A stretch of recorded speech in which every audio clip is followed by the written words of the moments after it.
Paliwanag ko lang dito sa Unified Grand Central Common Station. Concourse po ito dito sa baba, yung unang floor. Yung platform niya, ayan, kung sasakay ka na, MRT ka ba o LRT1, ayan, nasa ikalawang floor, no? Concourse dito sa baba, platform doon sa taas.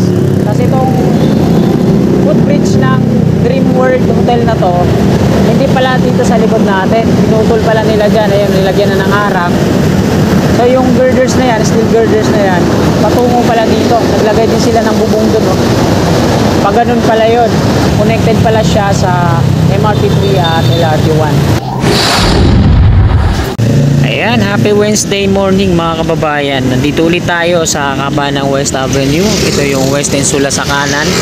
At mag-update ulit tayo ngayon dito sa MRT7 Elevated Turnback Guideway. Iputan lang natin to, no? Check natin kung ano yung mga pagbabago, progreso patungo dun sa Examiner Street, no?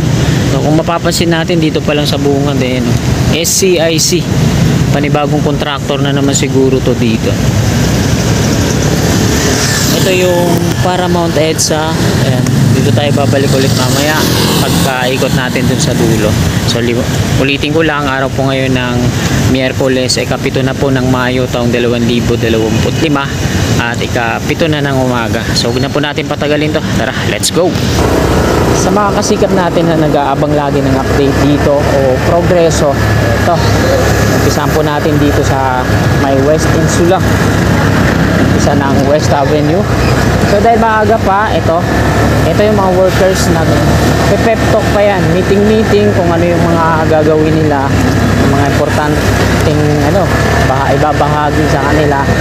So ganun yung pag-umaga pa lang. Kahit sa trabaho namin sa grocery, nagpe-pep talk muna kami, nexting meeting, tapos panalangin bago mag-umpisa ng trabaho. Pinaka-importante yan sa lahat, ang hilingin sa Panginoon yung kaligtasan ng bawat isa. So hindi natin alam yung pagkakataon, yung inaakala nating safe tayo, di mayroon palang panganib. Mas maganda na humiling muna tayo, nanalangin sa Panginoon. So ganun yun. So may nakita tayo dun, ito AICC, dun sa unahan CICC naman nakalagay. Panibagong contractor siguro.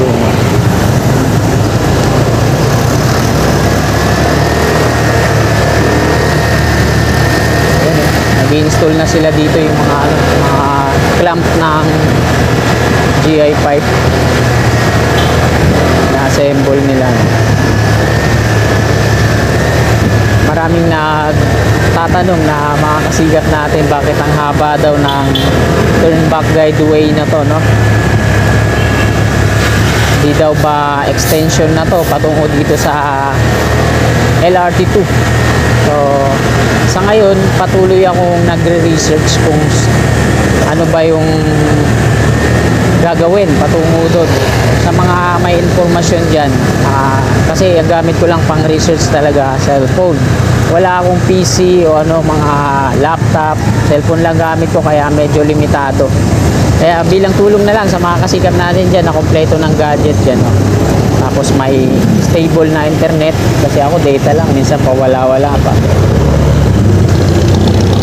Baka pwede na bang ma-share pag na-search nyo kung ano yung purpose ng napakahabang guideway na to, kung extension na din naman to, no? Kasi marami tayong mga kababayan na nagtatanong bakit ang haba ng extension na to, ng turnback guideway na to. Pag kinausap naman natin dito yung ibang mga workers, hindi po nila alam, kasi sinasabi lang nila, kagaya dun sa NAIA, yung last na update ko dun, may nakausap ako, no? Ang sabi, tatawid daw sa NAIAX yung viaduct ng off-ramp patungo mismo dun sa may lobby. Ang naging ending, hindi pala ganun. So hula-hula lang pala niya. So medyo napahiya ako dun sa mga viewers natin, kasi na-share ko din dito sa vlog ko yung fake news. So humingi ako ng pasensya, kaya kung meron po kayong alam na informasyon kung bakit napakahaba ng turnback guideway na to o ito na ba yung extension, paki-comment lang po dyan sa baba at yung link sana kung meron para ako na mismo yung magbahagi at malaman din natin, syempre dagdag kaalaman. At dito na po tayo sa may northbound. Tungo naman tayo sa EDSA. Pabalik na tayo mga kasigan.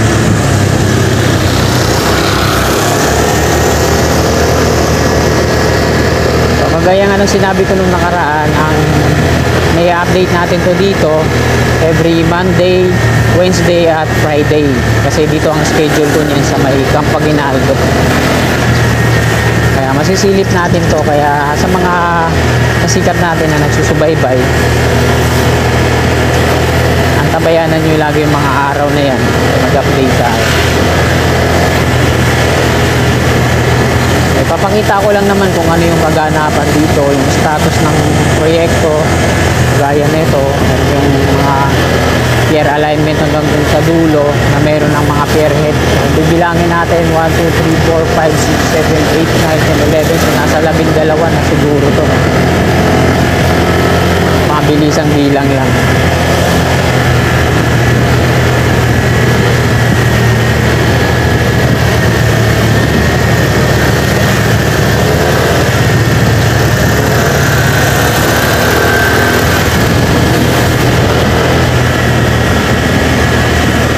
Bali itong dalawa dito sa unahan, tapos na hanggang dito sa dulo yung pag-install nila ng mga steel deck platform. Pero bakit kaya hindi nila nilagyan ng mga platform yung gitna? Yung ano lang, pagkabilaang girders, yung dala-dalawa. So para Mount EDSA ulit tayo.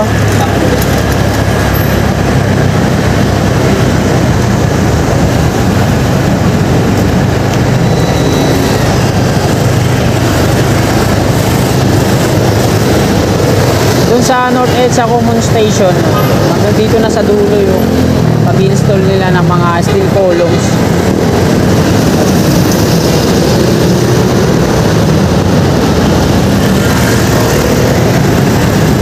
May nakita natin mga workers dito. May nakala natin para sa Unified Common Station. Wala, connected din pala to dito yung footbridge na yan.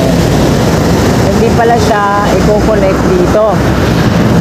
So yung footbridge na yan, parang sa Dream World Hotel na yan, mga kasikap, pag ganun pala, patungo dun sa stasyon. Bali dito pala sa unang floor, ito yung concourse. Bali magkasama na siya dito ng ticketing at saka sa mga magtutungo dito sa MRT3, sasakay sa MRT3 at sa LRT1. Concourse po ito dito sa baba, yung unang floor. Yung platform niya, ayan, kung sasakay ka na, MRT ka ba o LRT1, ayan, nasa ikalawang floor, no? Concourse dito sa baba, platform doon sa taas. Kasi itong footbridge ng Dream World Hotel na to, hindi pala dito sa likod natin. Pinutol pala nila dyan, ayun, nilagyan na ng harang. So yung girders na yan, steel girders na yan, patungo pala dito. Naglagay din sila ng bubong dun. Pag ganun pala yun, patawid dun sa, connected pala siya sa MRT3 at LRT1. So yan mga kasigap, hanggang dito na lang po itong video na to. Maraming po salamat. God bless po sa ating lahat.